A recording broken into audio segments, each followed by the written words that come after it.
All right, guys, I'm gonna come out and say it. I miss my Ford Superduty. Hey, this is Barry at CTech-review. I wanna tell you guys why I miss my Ford F-350 Superduty trimmer. Let's do this.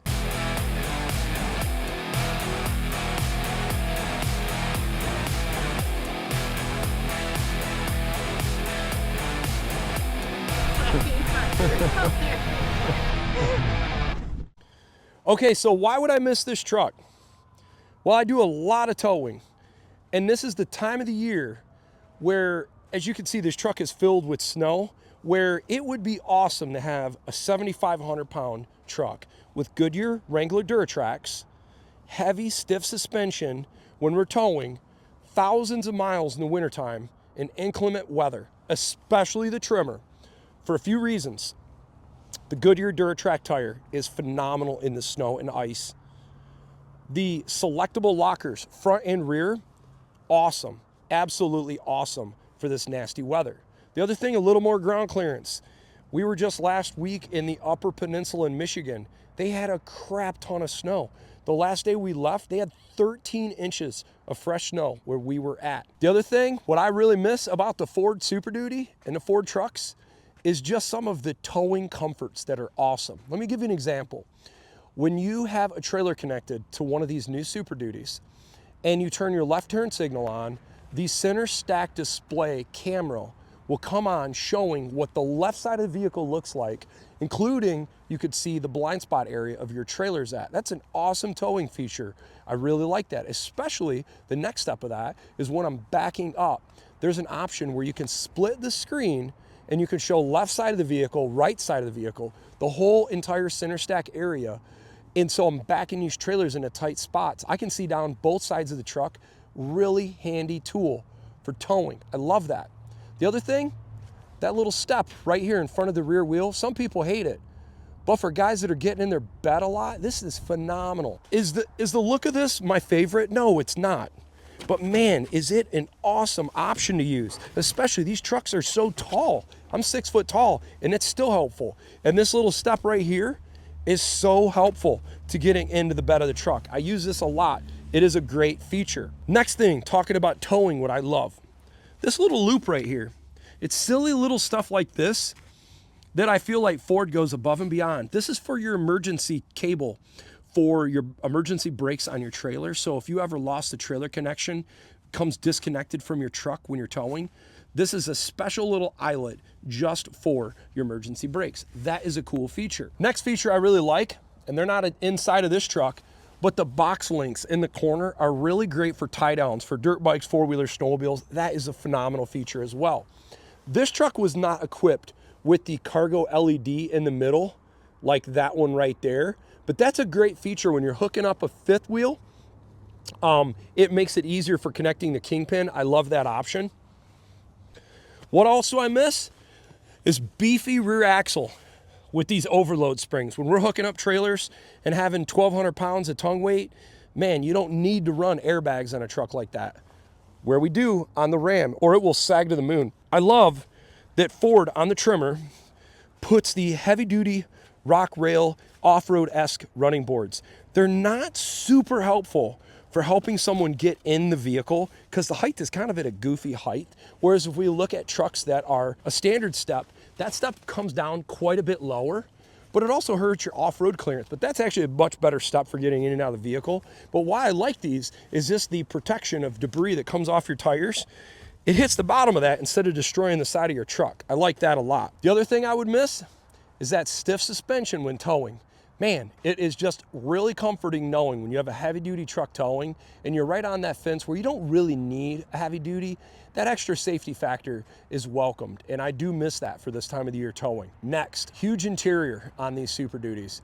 Compared to my Ram Cummins we had, this bigger bed, bigger second row, it's a lot more comfortable when we're throwing in supplies, camping for the weekend, hunting, throwing in dirt bikes. That extra 6 inches in the bed goes a long way, and extra room in the second row goes a long way with kids in the second row. Lastly, this is hugely controversial. I'll just share you my opinion. I think this truck right here with a 7.3 is the best long-term truck to own as of available today in an HD truck, you got a pushrod V8 with a port fuel injection. There's only 2 of those options out there today, the Ram 6.4 and the Ford 7.3. Personally, I like the 7.3 a little bit more than the 6.4 from the aspect of how beefy the internals of the engine were built. It's got a little bit more safety factor of the rotating assembly being a little more heavier duty than the 6.4. Plus, what do they say? There's no replacement for displacement. I think the 7.3's got a little bit better low end torque than the 6.4. Transmissions though, I'd probably take that ZF 8-speed behind the Ram 6.4 over the 10-speed, but it's not bad. The 10R140 is not bad behind this. And those 2 extra gears are really nice for performance and fuel economy when you're trying to get every little ounce of performance and fuel economy out of these. The other thing, this aluminum body, you live in a salty, snowy area like me, dude, I will take an aluminum body truck for long-term durability, never having to worry about rust all day long over a steel body truck. It's already starting to see proof. You're seeing these guys in Canada showing 2015 F-150s, the first year of the F-150 with an aluminum body, and the bodies look phenomenal. Go pick up a steel body truck that sees the strong salt. I don't know what it is, but some of the salt they use up in Canada, maybe it's just a longer season, but man, these bodies and frames just get smoked. And they're showing these 2015 F-150s with 250,000 miles and the bodies look flawless because they're aluminum. I love that. But the fact this is a port fuel injection, super simple pushrod V8 that was built for long-term durability, dude, I seriously think this is the best combination for a long-term truck that you could keep a long ways. And if I got a new Super Duty, man, do I love the new high output diesel. It's amazing. The thing tows so comfortably, so awesome, hard to beat. I wouldn't buy one in my next truck. Why? Because number one, they're awesome. The power strokes are awesome until they're not. And then you've got a high pressure fuel pump issue, or you got a turbo issue, or you've got 2 batteries to worry about. Just getting under the hood, and if you have to work on one of those things, especially outside the warranty period, you're talking 15 years down the road, I'm totally taking a 7.3. You could replace this engine for the cost of a turbo or a fuel system replacement on a modern diesel. The other day, a buddy of mine, we snowmobile together, great guy, construction industry. He's got a brand new 2024 GMC Duramax AT4X. Sick truck. Loves it. Until the other day. Big time Duramax guy. He's had a dozen of them. We got to a -10 or so. When it gets cold out, he runs power service and other additives in the fuel. Guess what? His fuel gelled up. Left him kind of stranded for the day. They were able to get the truck towed, put it in a pole barn, throw some heaters on it, got it fired up finally. But it was that one instance where he said, man, I'm kind of thinking this might be my last diesel. And I said, really? He said, yeah. He goes, that the other day kind of shook me. He goes, we were out in Montana last week and it was -20. He goes, if that would have happened up in the mountains, we would have been screwed.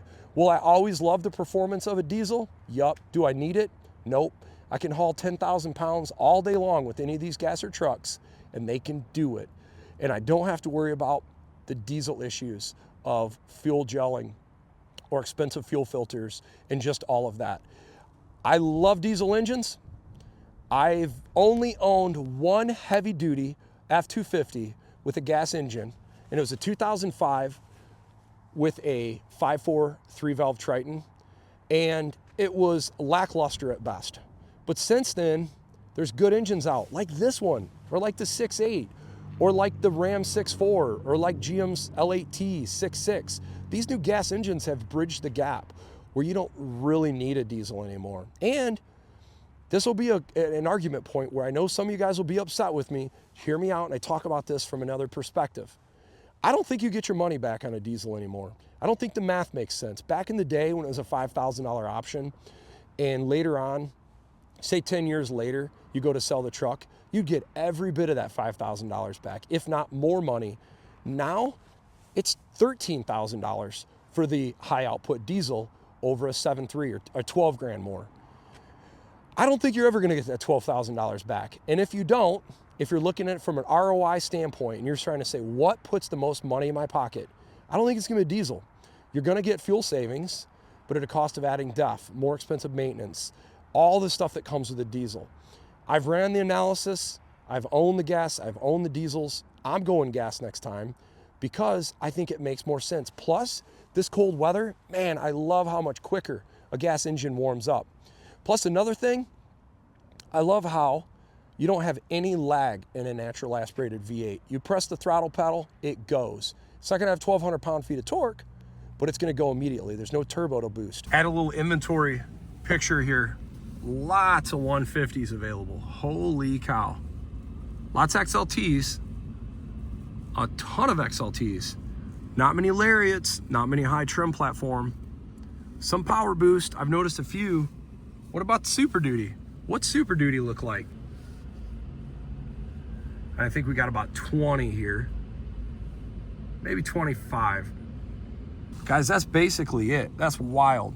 If you recall, last video we did a few weeks back, this was almost all Super Duty. It's just down to that one back row. This whole thing now is 150s. So as you can see, guys, the inventory situation on Super Duty has cleaned up quite a bit. And they don't have many back here. If we look, we're looking at a lot of Lightnings. Wow, that's interesting. Huh, never seen so many Lightnings here before. But a lot of F-150s, a lot of Lightnings, not many Super Duties. I'd say they've got half the inventory of literally just a few weeks ago. Hey, I hope you enjoy the video. I'll be curious to get your guys' thoughts and opinions. Do you think this Ford 7.3 Tremor is the best truck for something you're gonna keep way outside of warranty? Is this like the most reliable truck you can get in a heavy duty form? We're not talking half ton, heavy duties. Curious your thoughts, leave that down below. And would you get a Tremor if you're gonna have one last long term? Leave your thoughts down below. Thanks for watching.